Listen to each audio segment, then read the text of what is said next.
Hi, my name is Jenny Lee, and I just would like to welcome you to my podcast, Lock 5 Fiber Arts Friday, in my newly improved yarn space, complete with a yarn wall. So I am so excited to be here. It feels like it's been a long time since my last recording. I'm not really sure. But I believe this is episode number 6, and I've got a huge agenda, so let's get into it. So first of all, this podcast is sponsored by Lock 5 Studio, so I would encourage you to go check out my other accounts where I have both Lock 5 Studio and Lock 5 Fiber Arts separated out so that you can see my artwork. I just finished up a watercolor class at Saratoga Arts on Beekman Street at the Create Studios, and that was a lot of fun. So I have some new work coming to fruition, and I would love for you to go check it out. If you like this content, I would encourage you to please like, subscribe, and share. Of course, everybody wants to increase their following, and that includes me. I would be so grateful if you drop me a comment, a little heart or a yarn or something in the comments is super helpful for the algorithm. So I just appreciate you, and I really thank you for being here. So the main announcement is obviously I am in the yarn studio. Now, this looks kind of organized. If I move and show you, it will look like I've got everything, so beautifully organized. If you were to turn around and look at the rest of the room, it would look like there was a hurricane in here. It kind of does look like the aftermath of a catastrophe. But I do plan on having this all cleaned up within the next few days because Naomi is coming to visit us. And even though now she stays in the guest room, I don't want her to come home to see something is completely torn apart, especially her old bedroom. I think it would make her happy to see it converted and ready to go. So right now it's kind of an embarrassment, but by the next time I do the podcast, I'm hoping it's completely done. And I'm using the sewing machines and making projects and doing all that fun stuff because right now it's a bit crazy.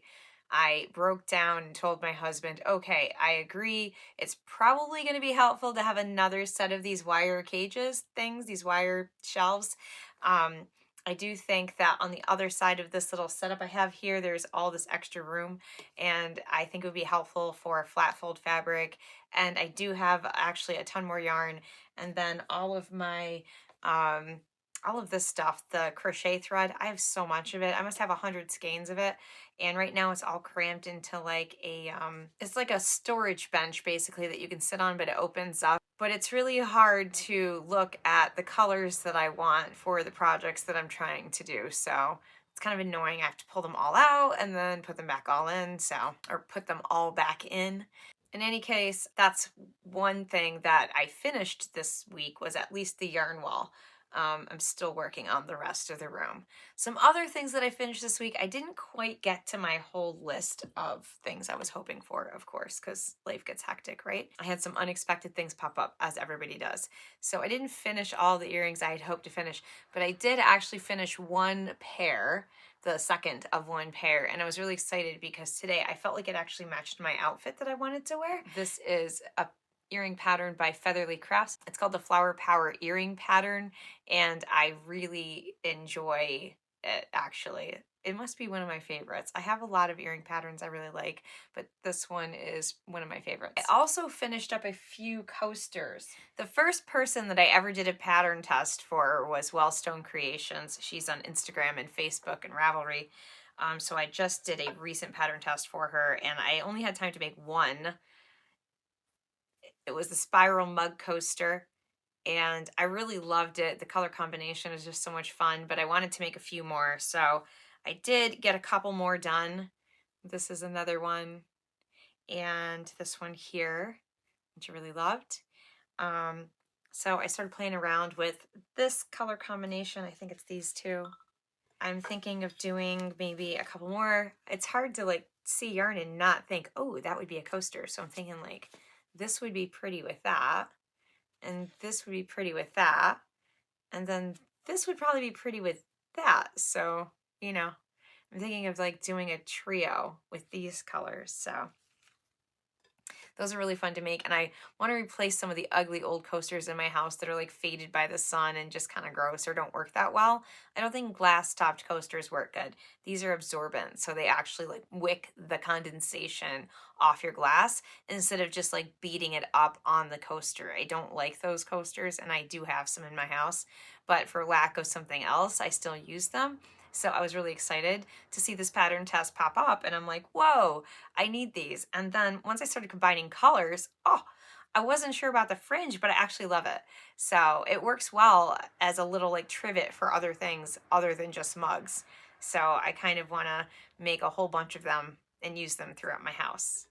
Oh, and finally, the last thing that I finished, I still have to weave in the ends. And all right, so this is the Cozy Cropped Cardi by Brooks. Now, her version is actually a long sleeve. I didn't want long sleeves because I felt like the yarn was super heavy. But it is pretty much done. I just whacked myself. I'm not sure I actually love the drape of the yarn though. I'll be honest.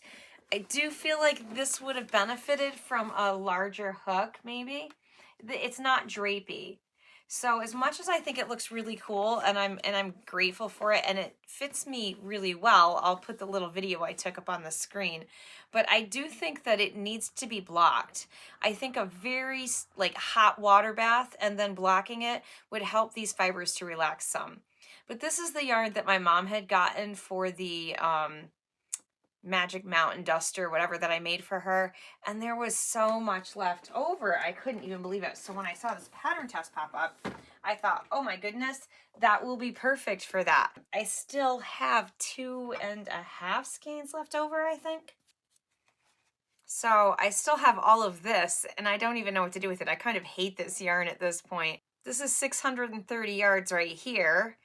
I'll go weigh this, and we'll see how much total yardage I still have. This is just about 100 grams on the money, so let's do the math. All right, so come to find out, I still have 815 yards of this, which is a lot. So I'm not sure what I'm going to do with it at this point. I'll give it some thought. Maybe I'll come up with item number 3 to make for my mom. So this is almost ready for her. I thought I might keep it for myself, but I actually am going to pass it along to her and make another one for myself in a yarn that I like better. I just don't like how this feels all that much, and I think she'll actually really appreciate it. So I'm thinking of something else that I think 815 yards would be enough for. I'm just gonna think about that, so we'll see. I need to take a little breather from it though. This yarn has tired me out. From the point that I started the duster until now, I've been using this yarn for 1.5 years, and it's a lot. So I might give it a rest. I do love my blocking boards.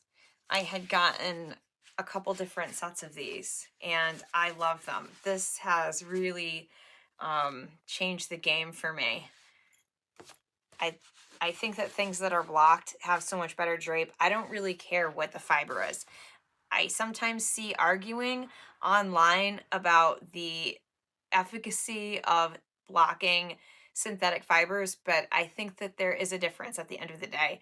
Hot water will still work on those plastic fibers, and when you pin them down and they dry and they cool off, then they're going to shape a little bit better than if you hadn't done that. So I do have success when I block things that are acrylic, etc.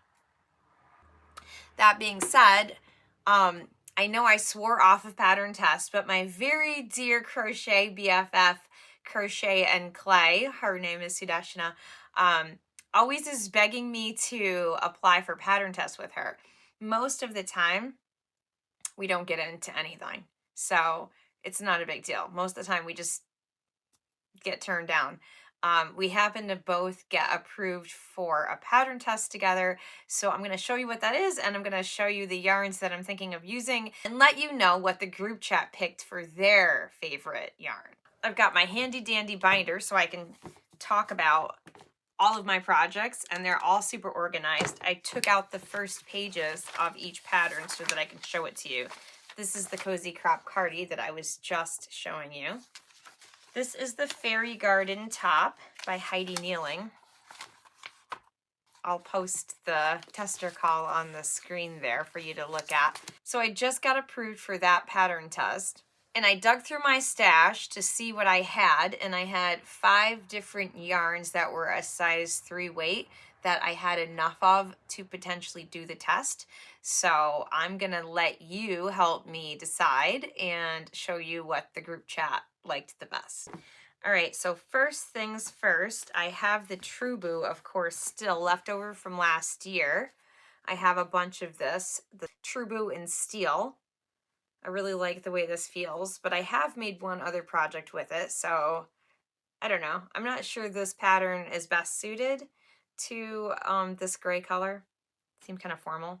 This is the same yarn, I believe, that the original designer used for hers. I like the aqua color. It might be a little bright for me, I'm not sure. This is the next closest thing in the Hobby Lobby Yarn Bee, the Bambutiful. This is actually cotton, obviously. This is a bamboo yarn. It's a blend, 50% cotton, 50% bamboo. I like this color. I like the slightly neutral tone of it. This is another Hobby Lobby yarn, Yarn Bee yarn called Yarntopia, and I actually love the luxuriously soft velvety feel to it. It's actually an acrylic yarn. I love this color. I don't know that I love how it looks on the camera there, but I do love the color of it. It's a little bit more cranberry than what I think shows up on the screen. Finally, last but not least, the color that the group chat thought was the best, and now that I'm seeing it with my eyes, I like it. It's actually another Yarntopia color by Yarn Bee. This one is called Ocean. So this was everyone's choice. I am kind of inclined to go with it. Let me show you the pattern again. So that's kind of what I'm thinking. What are your thoughts? I guess it works up kind of quickly, so I can always make more than one. I wanted to do it in this yarn. It's a number 2, but I just don't know if I have enough. You can make it in any size yarn that you want, any weight, but it will probably be more drapey with a lighter weight yarn than, say, a traditional 4. But I saw this 2, and I really like it, but I'm gonna make it in the 3 first, and then maybe if I think I have enough yarn in the 2, I'll make it in the 2. So that's a possibility. I like to try to think that I'll make more than one of each pattern test, which never happens outside of earrings and coasters, but maybe one of these days.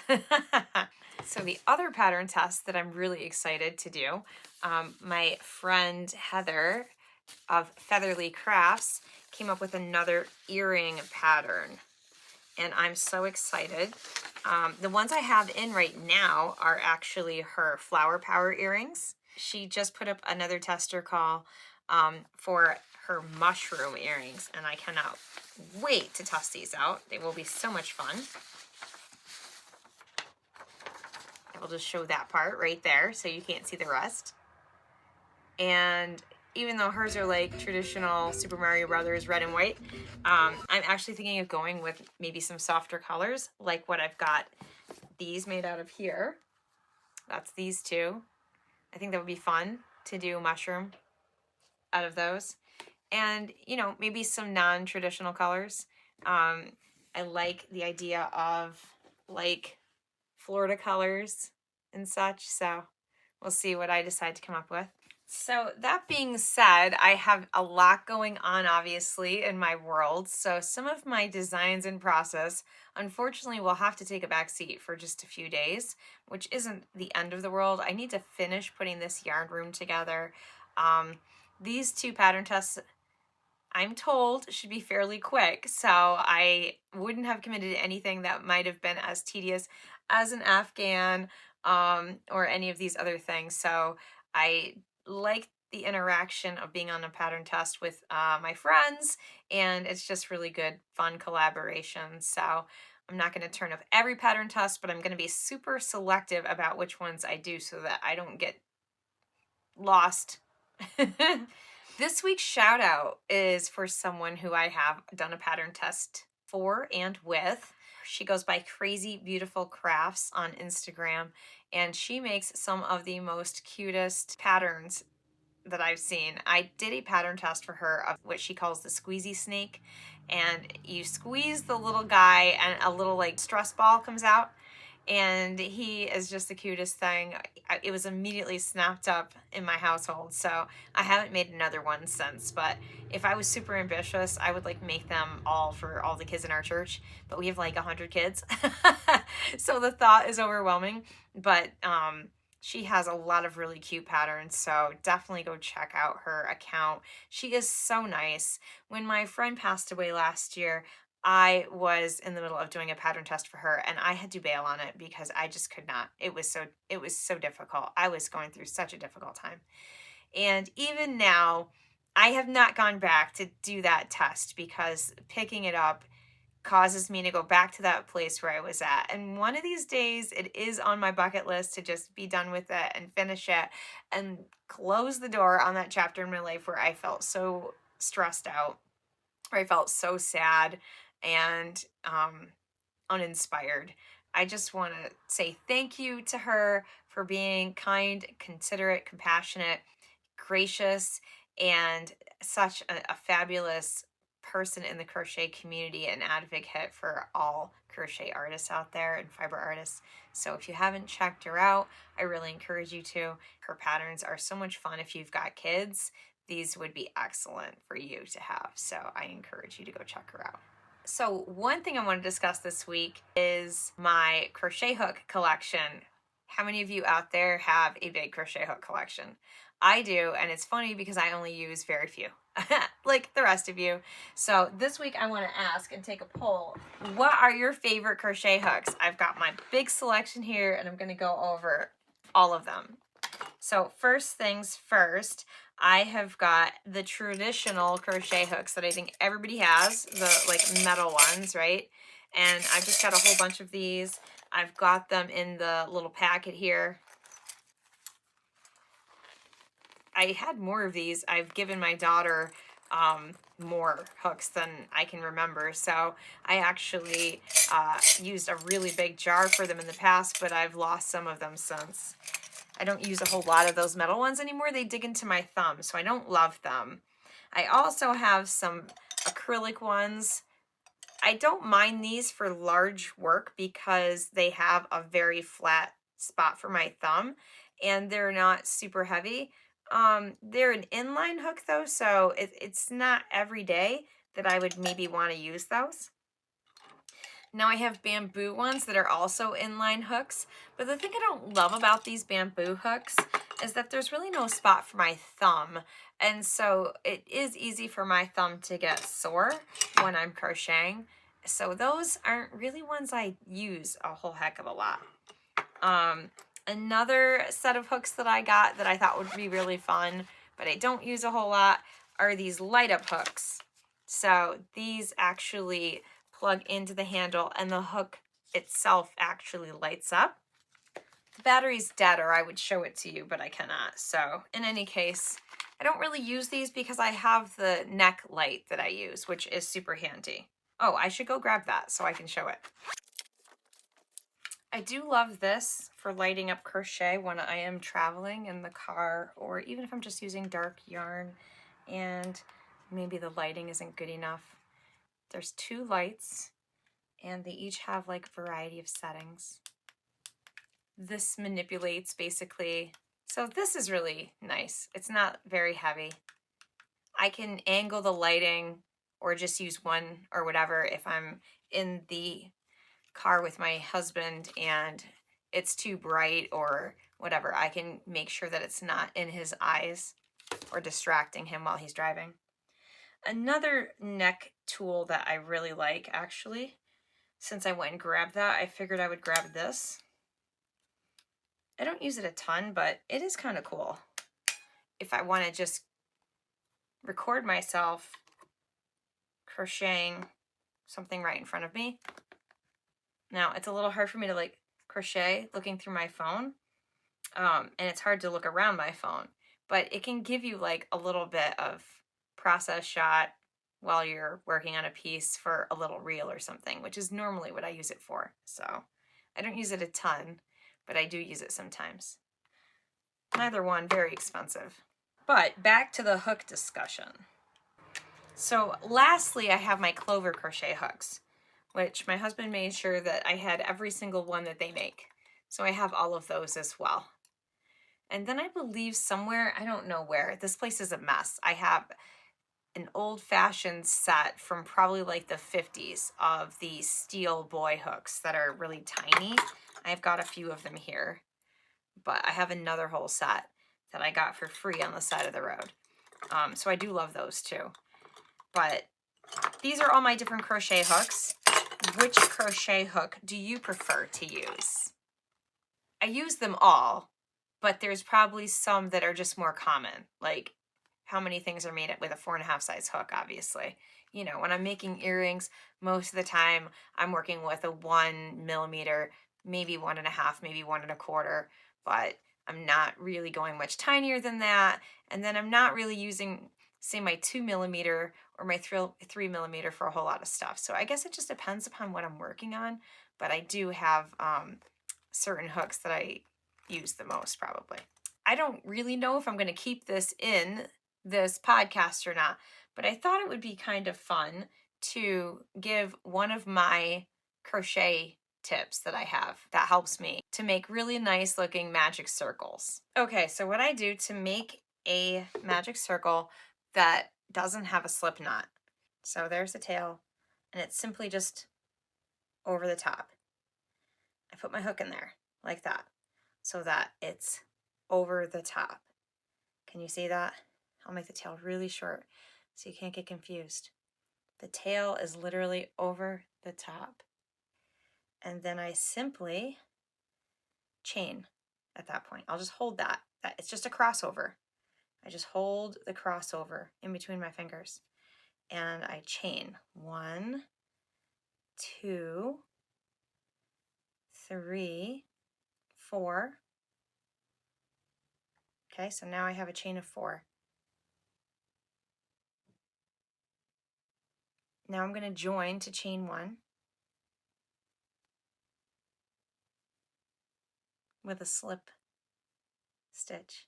So now this is just hanging out, and then I'm going to do 10 single crochets, for example, but I'm going to put a stitch marker in that first one. So there's a stitch marker in the first single crochet.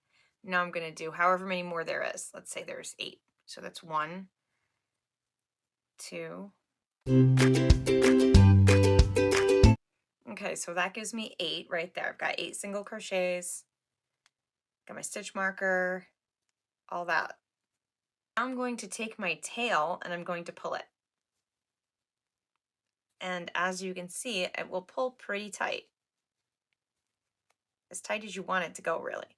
It may seem like it's not staying, but once you join it to that first stitch, it helps. So now I'm going to join it to the first stitch. I'm going to remove the stitch marker and join it to stitch 1 with a slip stitch. And then if you want, you can chain 1. If you're going to do single crochets or double crochets, I'm going to do standing double crochets in the next one just to make it easy. So I'm going to do 2 double crochets all the way around, but in the first one I'm going to do a standing double crochet. I don't like to chain 2. So there's my standing double crochet. So there's the first one. That's my standing. Now I'm going to do a double crochet in the same stitch. I'm going to put a stitch marker in my standing double crochet, the first one. I usually just make the second one just so I can see it better. And then I'm going to just pull this tight again. This yarn is kind of fat, but essentially once you do that, you'll get a really tight magic circle right there, see? So I'll go all the way around so that you can see it makes a nice tight circle.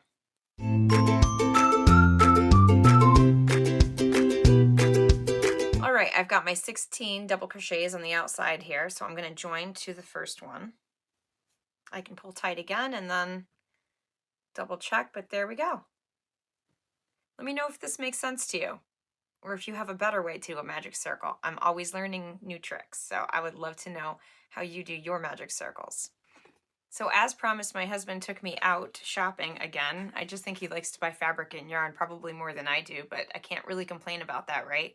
He's the one who's encouraged me to set up the yarn wall, and he's the one who wants the other yarn wall to be set up. So he's just an enabler. But we went to Hobby Lobby and to Joann's, and I was really excited to get a couple of great finds. So let me go into that right now. I didn't hold out much hope for Joann's because I know that the sales aren't that great, and when we got there, the fabric counter was already closed, so we couldn't even buy fabric. But they had beads for 70% off, and that is a great thing for me. As you can tell, I put beads in every single pair of earrings that I make, so I was able to get a whole bunch of beads. They didn't have very much left, but I just dug through what they had, and I was able to get a whole pile of beads for the stash, which I'm really excited about. I don't feel like you can ever have enough beads, and they were one of my favorite places to buy beads because they would mark them down and they would be such a great price. So this was a huge score. I was really excited. While I was digging through the beads, my husband decided to dig through the scissor wall for some reason, and he happened to grab this pair. He heard me say that I did not have a nice pair of fabric scissors that are still really good. So he was over there looking, and he found a pair on the bottom by itself that was $39.99. And everything did have some kind of percent off. So he was like, well, I don't see how much these are going to be, but let's just get them. So we go up to the register, they scan all the beads, and then they go to scan the scissors, and they're like, they're not showing up in the computer. I'm like, all right, well, whatever, just type it in there. They're like, yeah, Merry Christmas. We're like, what?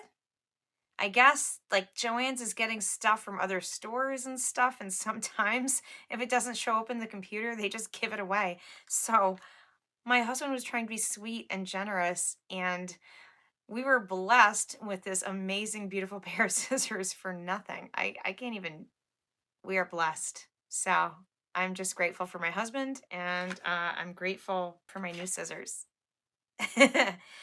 Then we headed over to Hobby Lobby, and I didn't have much hope for them either because their yarn selection has shrunk, but I was actually able to get a couple of things to throw into the stash, one of which I'm going to be using in the pattern tests, I'm pretty sure. And they had some $2 clearance fabric, $2 a yard clearance fabric, so we were digging through that. This is a dress fabric that they had 2 bolts of. Clearly nobody wanted it, but I really, really like it. It's kind of like a little slight crepe rayon. I don't know. I just love the colors, and I got 5 yards of it because I plan to make something or other out of it, and I just wanted to have enough to do it with. So I don't really know what it is, but I've got a huge pile of patterns over there that I got clearance before, and I am feeling the urge to do some sewing. So this is something. I'm not sure what yet. I need to dig through the patterns though and maybe get some votes. And then the other fabric that I got for $2 a yard were just all of these really fun cotton prints. My husband loved this one so much because he's determined to buy us a camper RV thing. I don't know.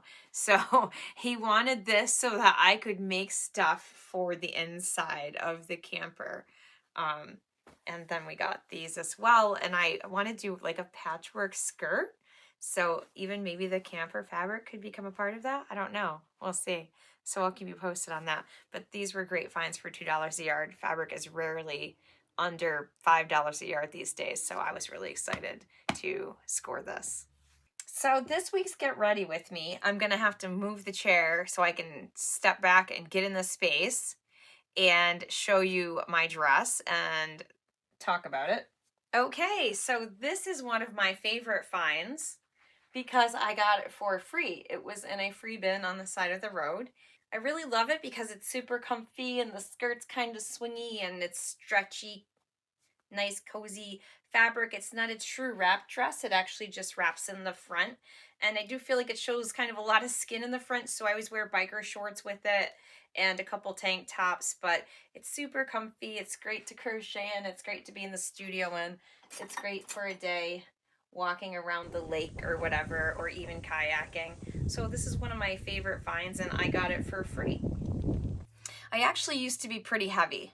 For my size, I am about 5'1", and I think right now I weigh maybe about 128 or so. Back in the day, I used to weigh 200 pounds. And so I worked really hard over several years to get healthier and to get more fit. I just wanted to be more comfortable in my own skin. My daughter was little and I didn't like that I couldn't keep up with her. So over the course of several years, I watched what I ate, changed my diet, cured my sugar addiction. Over time, even added exercise and working out into my day. And definitely it has paid off. And I feel so much better than I ever have. I kind of can't believe I'm the age I am. I wish I had had this mindset when I was younger, when I was 25 and not 49, but it's better late than never. So, one of the things that kind of stressed me out though, it took me a long time to lose the 80 plus pounds that I had lost.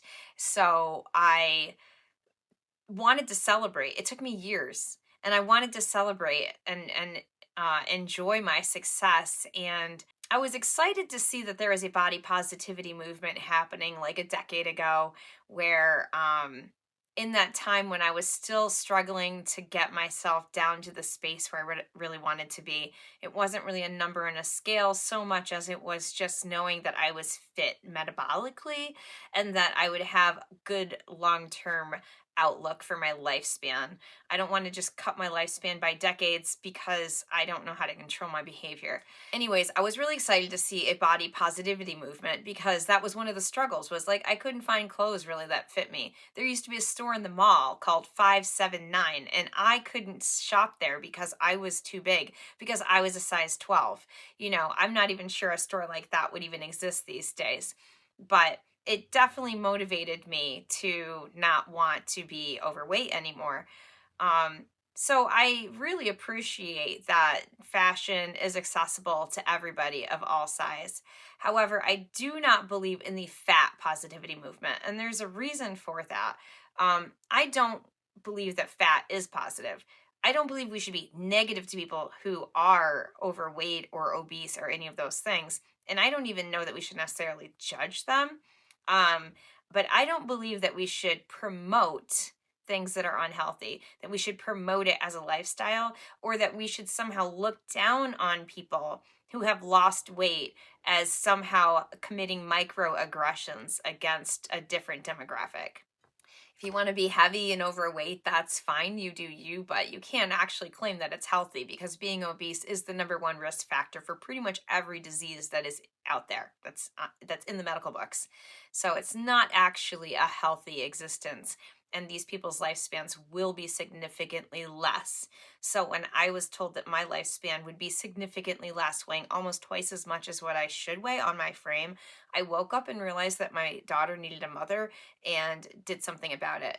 And then at the end of those many years of struggling through that, I wasn't appreciated, and the effort I had put in was, frowned upon almost as taboo. So the last 5 years, at least 5, 10 years, I haven't even really talked about my weight loss because people would frown upon it as somehow being aggressive towards the community that is obese. I have no problem with being compassionate and kind and even accommodating to people of different abled needs. However, being morbidly obese and highly overweight is one's choice, generally speaking. I have PCOS. That was why I was really struggling. I have polycystic ovarian syndrome. But there's a way to get around it, and there's a way to take your life back. But it takes a lot of discipline, and it takes tough choices. And that's what I had to do. So every day I'm drinking water all day. Every day I let myself feel hungry. Every day. Every day I grit my teeth as I do my workout and my 100 sit-ups and all the other stuff I'm doing. So it's not pleasant, but it's my responsibility to take care of myself and my body, and not to make excuses and have other people agree with me that what I'm doing is somehow acceptable. And because other people are agreeing with me, then I don't need to take responsibility for myself. It's a little bit of a rant, I guess. It's supposed to rain all weekend, so I don't really know what kind of hubby adventures I'm going to have. We are going tonight to play in Latham, I think it is, for Albany Worships. There's no way I'll have this edited by then, so I won't even bother really in telling you about it. But we are doing that, and then we are going to go hang out in Ravenna with my parents tomorrow, so that's going to be fun. He will probably try to stop by a yarn store somewhere. I just know him. He will. Well, if you made it this far, thank you so much for being here. I am always just so tickled to interact with people who tell me, oh my gosh, I saw your podcast. That was so cool. That just makes my whole day. So thank you so much for being here. If you like this, I really encourage you to like, subscribe, share, check out my other social media pages. I'm on Facebook, Twitter, Instagram, TikTok, YouTube. I would love to see you there. If you're a fellow creative, drop me an artist emoji in the comments so that I can connect with you. I love every single one of you and I appreciate you. It is Friday. I hope you have a fantastic weekend. We're in for a soaker, but that's okay. I can spend it with my husband and my yarn room. I hope that you find peace. I hope you find joy, and I hope you find love. Have a great weekend.